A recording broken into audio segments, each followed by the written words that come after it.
সস্ত্রীক councillor ও তার দাদার নাম আবাস প্রকল্পে তিনজনের নামে আবাসের টাকা আত্মসাৎ। জানাজানি হতেই চাপের মুখে টাকা ফেরতের সিদ্ধান্ত। কথা বলবো প্রতিনিধি সুজিত ভৌমিক রয়েছেন সঙ্গে। সুজিত, আবাসের টাকা তারা নিলেন, তারা জানেন এটা তাদের পাওয়ার কথা নয়, তাহলে যারা আসল প্রাপক তাদেরকে বঞ্চিতও করলেন, আবার এখন বলছেন টাকা ফেরত দিয়ে দেবেন। আরে বাবা, সেই টাকা নিয়ে তো বাড়িটা তৈরি করে ফেলেছেন অলরেডি।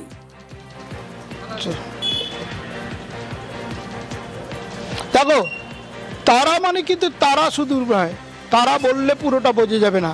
একবারে জনপ্রতিনিধি কাঁথি পুরসভার তারা একজন কাউন্সিলর, তিনি তার নিজের নামে, তার স্ত্রীর নামে এবং একই সঙ্গে তার দাদার নামে নিচ্ছেন।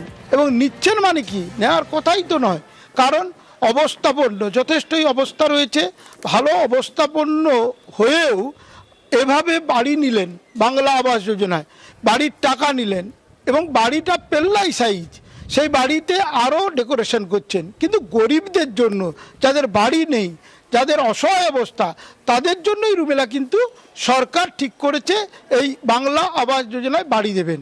কিন্তু কারা এরা যারা এভাবে সরকারি টাকা নিল? তারা কাউন্সিলর এবং তৃণমূল পরিচালিত কাঁথি পুরসভার কাউন্সিলরের বিরুদ্ধে, তার পরিবারের বিরুদ্ধে এই অভিযোগ যখন এলো সামনে, তারপরে কিন্তু দেখা যাচ্ছে কি তিনি ফেরত দিতে চাইছেন। কেন ফেরত দিতে চাইছেন? তিনি বুঝেছেন নেওয়ার কথা নয়, নিয়েছেন।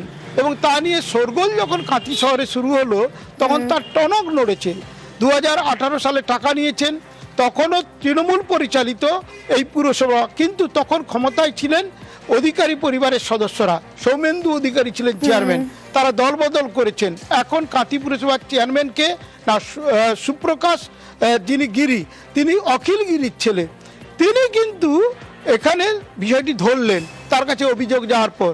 এখন সুসুর করে ওই কাউন্সিলর ফেরত দিতে চাইছেন। কিন্তু এই যে তার ইচ্ছে রুমেলা, সেটা কিন্তু চাপে পড়ে, এবং সেই চাপে পড়ে তার ফেরত দিতে ইচ্ছে প্রমাণ করলো ঠিক মতো দেওয়া হয়নি। যার পাওয়ার কথা তিনি পাননি, তাকে না দিয়ে নিজেরাই নিয়েছেন। একাধিক বলা যায় যে নামে নিয়েছেন রুমেলা। গোটা বিষয়টি নিয়ে কিন্তু যথেষ্টই স্বাভাবিক শোরগোল শুরু হয়েছে কাঁথি শহরে। তা এখন দেখার বিষয় আগামী দিনে এই বিরুদ্ধে পদক্ষেপ কি নিতে চলেছে কাঁথি পুরসভা কর্তৃপক্ষ। ওকে, 2018-19 সালে আবাস যোজনার ক্ষেত্রে আমার নাম ছিলেন। যেহেতু আমি আর্থিক দিক দিয়ে দুর্বল, আবাস যোজনা বাড়ি আমার নাম ছিল। পরবর্তীকালে আমি স্বাবলম্বী হয়েছি, আমার আর্থিক কন্ডিশন ভালো। ওই আবাস যোজনা বাড়ির টাকা যেহেতু বাড়ির ক্ষেত্রে ব্যবহার করিনি, সেই টাকা আমাদের গ্রহণ করা উচিত নয়। ওই টাকায় অন্যান্য জনের বাড়ি, গরিব মানুষের বাড়ি হোক, তো তার জন্য রিফান্ডের জন্য আবেদন করেছি, সিলিন্ডার করেছি। 1 টাকা কারো কোনো কাজের বিনিময়ে গ্রহণ করেছে, আমি 1 মিনিট ও সিদ্ধান্ত নিব না, আমি কাউন্সিলর থেকে আমি পদত্যাগ করে দেব। 2018-19 সালের ঘটনা।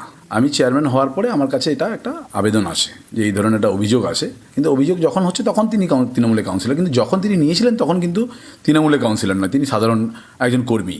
তো স্বাভাবিক কারণে কিন্তু একই পরিবারে 3টে বাড়ি, এটা নিশ্চিতভাবে অন্যায়। আমরা খতিয়ে দেখছি বিষয়টা, খতিয়ে দেখার পর আমরা আইনানুগ ব্যবস্থা নেব। যেহেতু কাউন্সিলর আমাদের কাছে আবেদন করেছেন টাকা ফেরতের, সেটাও আমরা যেমন ডিপার্টমেন্টকে জানাচ্ছি, যেহেতু প্রজেক্ট ক্লোজ হয়ে গেছে। আবাস যোজনা নিয়ে কি দুর্নীতি হয়েছে মানুষ জানে। তৃণমূলের 4 ইঞ্চি সাইজের নেতারা, যাদের প্রাসাদ প্রথম বাড়ি আছে, তাদের বাড়িতেই তাদের বাড়ি হচ্ছে না, আর টাকাটা কিভাবে পকেটে ঢোকানো যায় সেটাই চেষ্টা চলছে, সেটাই করেছে।